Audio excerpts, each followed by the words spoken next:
Thuli Madonsela welcomes Parliament's decision to assign the Justice Portfolio Committee to look into various allegations against her and her office. And Goldfields hit by another wildcat strike. I'm Richard Brooks. Public Protector Thuli Madonsela has welcomed Parliament's decision to assign the Justice Portfolio Committee to look into various allegations against her and her office. The allegations were made in an anonymous letter that she received earlier this year.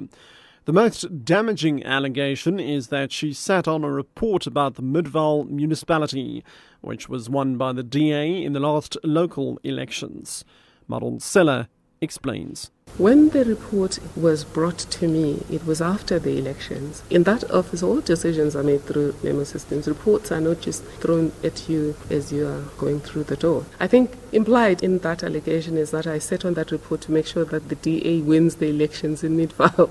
I think that's really mischievous. But it will obviously be tested, and then we'll see.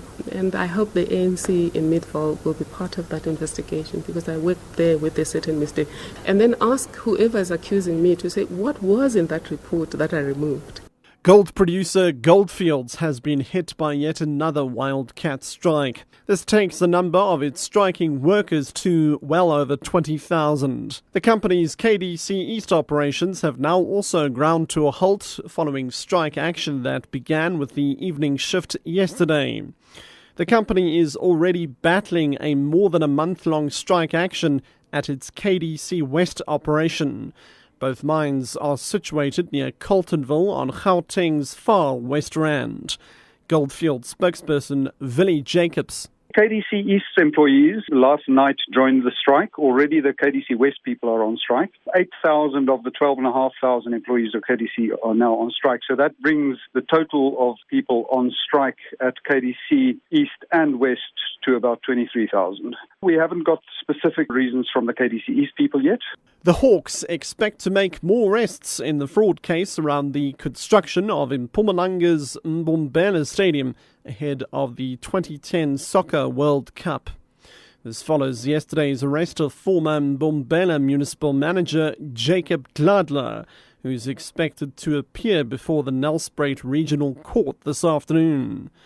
Gladler was municipal manager when a tender was awarded to Lafika Emerging Equity, a company owned by Kaizer Chiefs manager Bobby Mataung and businessmen Herbert Teledi and Chris Gribb. Mataung, Teledi and Gribb are appearing in the same court today. Hawks spokesperson Macintosh Polela. We picked up that the tender that was awarded to Lefika was fraudulently awarded, and the allegations that we're going to be putting before the court is that the former municipal manager was instrumental in giving that tender, in that he and other people constituted an illegal committee to hand out the tender. We continue with phase 2 of the investigations, and we expect that there'll be other people that will be arrested. Rhino coordinator at WWF South Africa, Dr. Joe Shaw, says the translocation of black rhinos to new spaces will successfully boost rhino populations.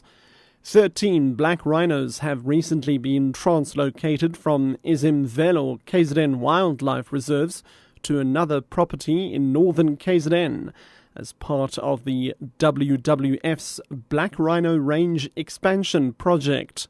Shaw says 40% of Africa's black rhino population is found in South Africa, with the remainder in Namibia, Zimbabwe and Kenya. Shaw explains. It's actually beneficial for both populations in the long term. Each area of land can only be home to a certain number of black rhinos depending on the amount of food that there is for them there. Once they reach that set number, the amount of time that it takes for each female rhino to have a baby gets longer. So by taking out rhinos from those donor populations, not only do you set up new rhino populations on new land elsewhere, you actually make it easier for the population left behind to continue to grow.